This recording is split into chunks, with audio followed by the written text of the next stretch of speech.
അസ്സലാമു അലൈക്കും വറഹ്മത്തുള്ളാഹി തആല വബറകാതുഹു. ജസീറിന് ഉമ്മ പറഞ്ഞത് വിശ്വസിക്കാൻ കഴിഞ്ഞില്ല. ഇല്ല, എനിക്കതിന് കഴിയില്ല. എൻ്റെ ഉമ്മ തന്നെയാണോ എന്നോട് ഇത്രക്കും മോശമായ രീതിയിലുള്ള കാര്യം പറഞ്ഞത്? എൻ്റെ രക്തത്തിൽ പിറക്കുവാൻ പോകുന്ന കുഞ്ഞിനെ എന്നെ നശിപ്പിക്കണം അത്രേ. എന്നാൽ എൻ്റെ ഉമ്മാക്ക് എന്നോട് അങ്ങനെ എങ്ങനെ പറയാൻ തോന്നി? എൻ്റെ ഉമ്മ അങ്ങനെ പറഞ്ഞല്ലോ. ഒരു കുഞ്ഞിനെ കൊല്ലുക എന്ന് വെച്ചാൽ അതും ഈ ദുനിയാവിലേക്ക് പ്രതീക്ഷയോടെ കടന്നു വരികയാണ്. അത് ഒരു ഉമ്മയുടെയും ഉപ്പയുടെയും സ്വപ്നമായിട്ടൊരു കുഞ്ഞ് കടന്നു വരികയാണ്. അതിനിടയിലാണ് ആ കുഞ്ഞിനെ ഇല്ലാതാക്കണമെന്ന് ഉമ്മ പറഞ്ഞത്. ഉമ്മയുടെ മനസ്സ് റബ്ബേ, അല്ലാ, എന്തൊരു മനസ്സാണ് പഠിച്ച റബ്ബേ. എൻ്റെ ഉമ്മയുടെ മനസ്സിൽ ഒരു കുഞ്ഞിനെ ഇല്ലാതാക്കാന്നൊക്കെ പറഞ്ഞാൽ പടച്ച റബ്ബ് അത് കാണുന്നുണ്ടാവൂലേ റബ്ബേ? അല്ല, നീ ഇത് കാണുന്നില്ലേ? അത്രക്ക് മോശമായ രീതിയിൽ എൻ്റെ ഉമ്മ ചിന്തിച്ചൊരു കാര്യമാണ് ഞാൻ ആലോചിക്കുന്നത്. ജസീറിന് ആ രാത്രി ഉറക്കമേ ഉണ്ടായിരുന്നില്ല. അവൻ തലങ്ങും വിലങ്ങും അതാ കിടന്നു. പക്ഷെ തിരിഞ്ഞും മറിഞ്ഞും കിടന്നിട്ടും ഉറക്കം കിട്ടുന്നില്ല. ഈ ഭൂമി ലോകത്തേക്ക് വരുന്ന തൻ്റെ പ്രിയപ്പെട്ട കുഞ്ഞിനെ എൻ്റെ ഉമ്മ, അതും എൻ്റെ പെറ്റ ഉമ്മ ഇല്ലാതാക്കാൻ നോക്കുകയാണ് എന്നറിഞ്ഞപ്പോൾ അവൻ്റെ മനസ്സ് വല്ലാതെ അങ്ങ് വേദനിച്ചു. റബ്ബേ, എൻ്റെ ആയിഷ എങ്ങനെ ഇതറിഞ്ഞാൽ എന്തായിരിക്കും സ്ഥിതി? ആയിഷയെ ഇതിനു വേണ്ടിയിട്ടായിരുന്നോ ഉമ്മ സ്നേഹത്തോടെ വിളിച്ചു കൂട്ടിക്കൊണ്ടുവന്നത്? പഠിച്ചോനെ, എൻ്റെ ആയിഷ, അവൾക്ക് എങ്ങനെ ആ കുഞ്ഞിനെ കൊല്ലാൻ തോന്നും? എനിക്കറിയുന്നില്ല റബ്ബേ. ഉമ്മാൻ്റെ മനസ്സാണ് ഞാൻ ആലോചിക്കുന്നത്. ഉമ്മ ഇത്രക്കും മോശക്കാരിയായി പോയല്ലോ. ഒരു ജീവനെ ഇല്ലാതാക്കുക എന്നൊക്കെ വെച്ചാൽ അത് മാത്രമല്ല, പടച്ച റബ്ബിൻ്റെ അടുത്ത് നിന്ന് എത്ര ശിക്ഷ ലഭിക്കും? ഈ ദുനിയാവ് മാത്രമല്ലല്ലോ. ജസീർ ഓരോന്ന് ആലോചിച്ചു. ഉമ്മ പറഞ്ഞ കാര്യങ്ങളെ വിശ്വസിക്കാൻ കഴിയുന്നില്ല. അങ്ങനൊരു വിവാഹം എന്തിന്? എൻ്റെ കുഞ്ഞില്ലാതെ ഞാൻ അവളെ വിവാഹം കഴിക്കേ? അല്ല, അവളോട് എനിക്ക് വിരോധം ഉണ്ടായിട്ടില്ല. പക്ഷേ ആ പെണ്ണ് ഇത്രയും മാസങ്ങൾ സഹിച്ച് ക്ഷമിച്ച ആ ഒരു വേദന, പ്രയാസങ്ങൾ, വിഷമങ്ങൾ, ബുദ്ധിമുട്ടുകൾ, അതെല്ലാം വെച്ച് നോക്കുമ്പോൾ ആ പെണ്ണിനോട് അത്രയ്ക്ക് ക്രൂരത ചെയ്യാൻ എൻ്റെ ഉമ്മാക്ക് കഴിയോ? ജസീർ ഒരു ഭ്രാന്തനെ പോലെ ആയി മാറി ആ ദിവസം. അവന് എന്തെന്നറിയുന്നില്ല. ഇത്രയും വലിയ മണിമാളിക, സൗകര്യങ്ങൾ, പണം, ആഡംബരം എല്ലാം നിറഞ്ഞു നിൽക്കുന്ന ഈ വീട്ടിൽ ഒരു കുഞ്ഞ് ജനിക്കുവാനുള്ള അവകാശമില്ലെന്ന് പറഞ്ഞാൽ പിന്നെ എന്താ ഇതിനർത്ഥം? ജസീറിന് ഉറക്കമേ വരുന്നില്ല. എന്നാൽ അവൻ പിറ്റേന്ന് രാവിലെ തന്നെ എഴുന്നേറ്റ് നേരെ ഉമ്മയുടെ അരികിലേക്ക്. ഉമ്മ ഉമ്മ ഉമ്മ വാതിൽ തുറന്നു. എന്താടാ?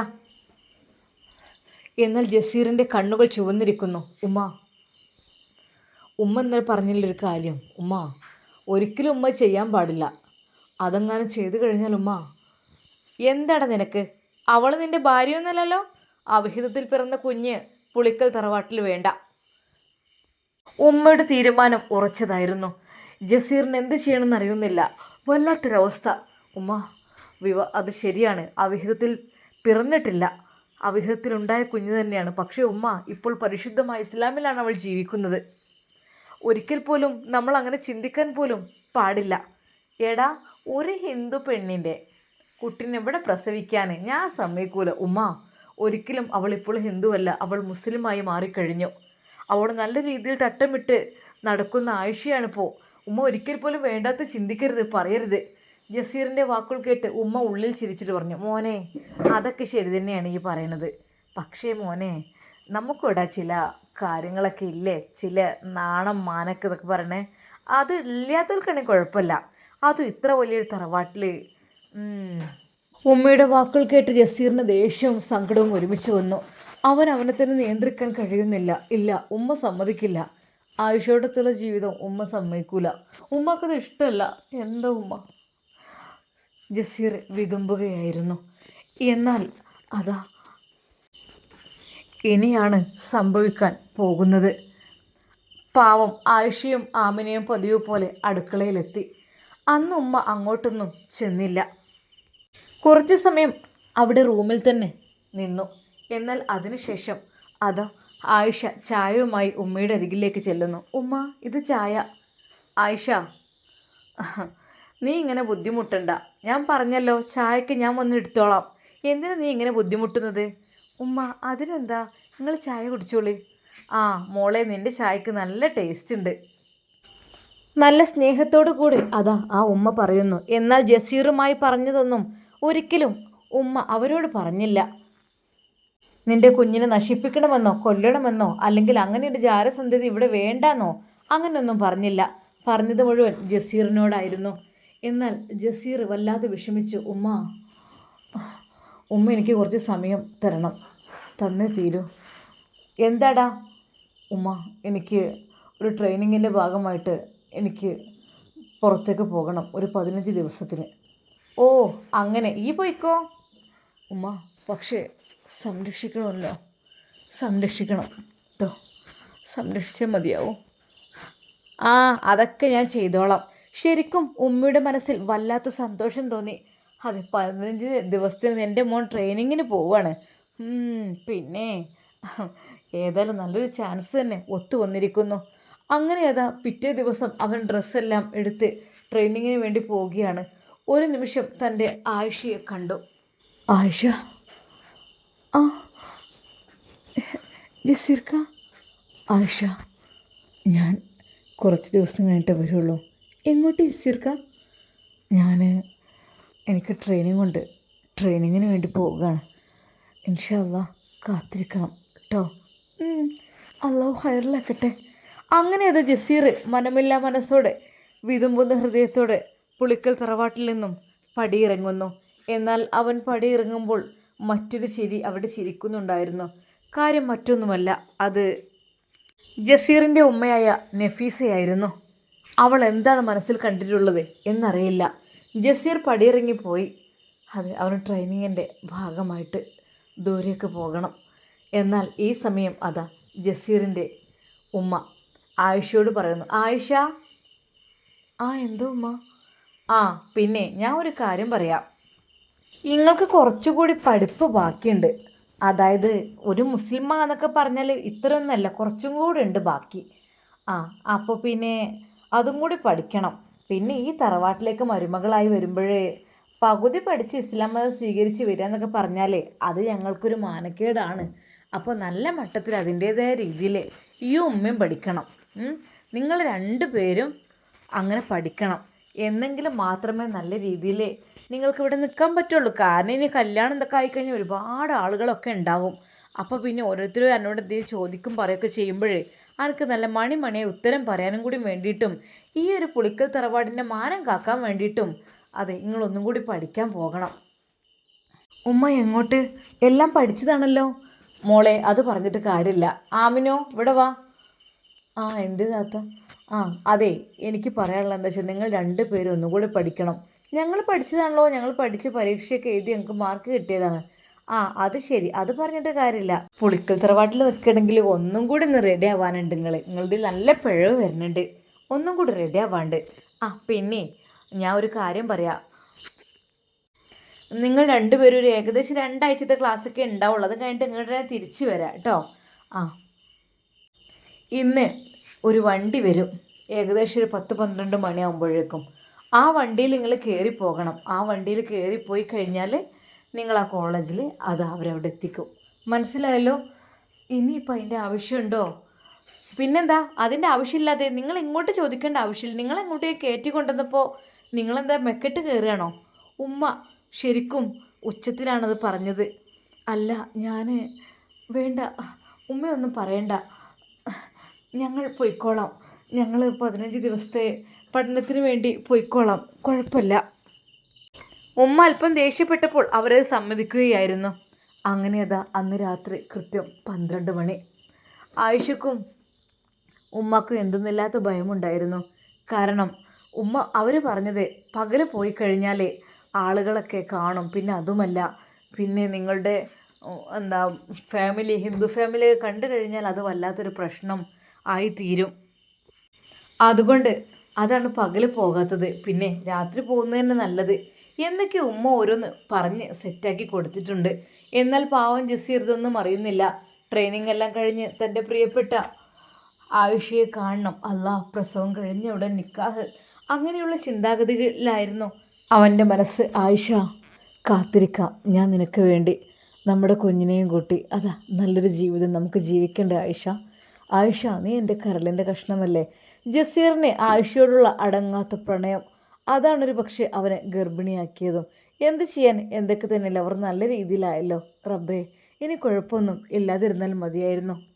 ജസീറിൻ്റെ മനസ്സിലെ ചിന്ത മുഴുവൻ ആയിഷയെക്കുറിച്ച് തന്നെയായിരുന്നു. ആയിഷ, അവൾ എൻ്റെ പ്രാണനാണ്, അവൾ എൻ്റെ ജീവനാണ്, അവൾ എൻ്റെ ജീവൻ്റെ പാതിയാണ്, ജീവൻ്റെ തുടിപ്പാണ്. അങ്ങനെയൊക്കെ പറഞ്ഞുകൊണ്ട് അതാ അവൻ കവിതകൾ എഴുതുന്നു.